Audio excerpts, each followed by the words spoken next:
राम नाम में छिपा है गूढ़ रहस्य। 2 बार राम नाम लेने पर ही हो जाता है 108 बार का जाप। आज भी कई गांव ऐसे हैं जहां एक दूसरे को अभिवादन करने के लिए राम राम कहते हैं।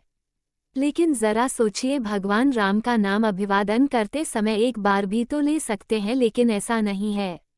हम किसी को अभिवादन करते समय भगवान राम के नाम का उपयोग 2 बार किया जाता है। आखिर इसके पीछे का रहस्य क्या है? चलिए आपको बताते हैं विस्तार। हम जब किसी से मिलते हैं या किसी का अभिवादन करते हैं तो नमस्कार, प्रणाम या राम राम कहते हैं।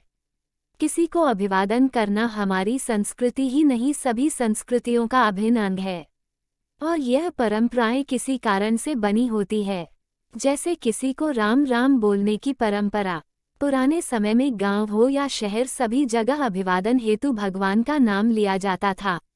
आज भी कई गांव ऐसे हैं जहां एक दूसरे को अभिवादन करने के लिए राम राम कहते हैं। लेकिन जरा सोचिए, भगवान राम का नाम अभिवादन करते समय एक बार भी तो ले सकते हैं, लेकिन ऐसा नहीं है। हम किसी को अभिवादन करते समय भगवान राम के नाम का उपयोग 2 बार किया जाता है। आखिर इसके पीछे का रहस्य क्या है? चलिए आपको बताते हैं। राम शब्द की व्युत्पत्ति। राम शब्द संस्कृत के 2 धातुओं रम और घम से बना है। रम का अर्थ है रमना या निहित होना और घम का अर्थ है ब्रह्मांड का खाली स्थान। इस प्रकार राम का अर्थ सकल ब्रह्मांड में निहित या रमा हुआ तत्व यानी चराचर में विराजमान स्वयं ब्रह्म।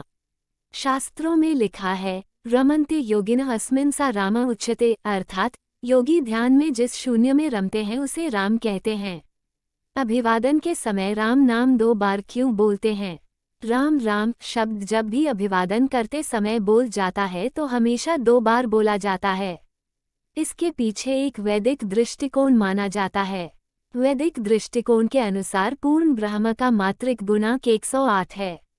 वह राम राम शब्द 2 बार कहने से पूरा हो जाता है, क्योंकि हिंदी वर्णमाला में र 27वां अक्षर है, आ की मात्रा दूसरा अक्षर और म 25वां अक्षर, इसलिए सब मिलाकर जो योग बनता है वो है 27 जोड़ 2 जोड़ 25 इक्वल्स 54, अर्थात एक राम का योग 54 हुआ। और 2 बार राम राम कहने से 108 हो जाता है, जो पूर्ण ब्रह्म का द्योतक है। जब भी हम कोई जाप करते हैं तो हमें 108 बार जाप करने के लिए कहा जाता है। लेकिन सिर्फ राम राम कह देने से ही पूरी माला का जाप हो जाता है। क्या है 108 का महत्व? शास्त्रों के अनुसार माला के 108 मनकों का संबंध व्यक्ति की सांसों से माना गया है। एक स्वस्थ व्यक्ति दिन और रात के 24 घंटों में लगभग 21,600 बार श्वास लेता है। माना जाता है कि 24 घंटों में से 12 घंटे मनुष्य अपने दैनिक कार्यों में व्यतीत कर देता है और शेष 12 घंटों में व्यक्ति लगभग 10,800 बार सांस लेता है।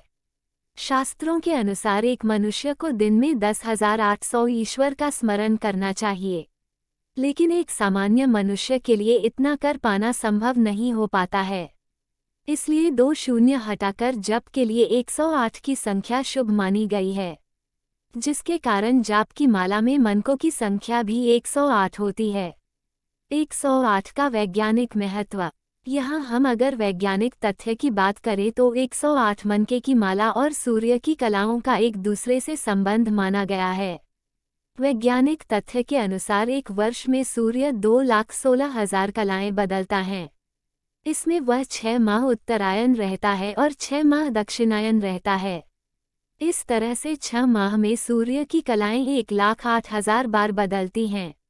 इसी तरह से अंत के 3 शून्य को अगर हटा दिया जाए तो 108 की संख्या बचती है। 108 मनकों को सूर्य की कलाओं का प्रतीक माना जाता है।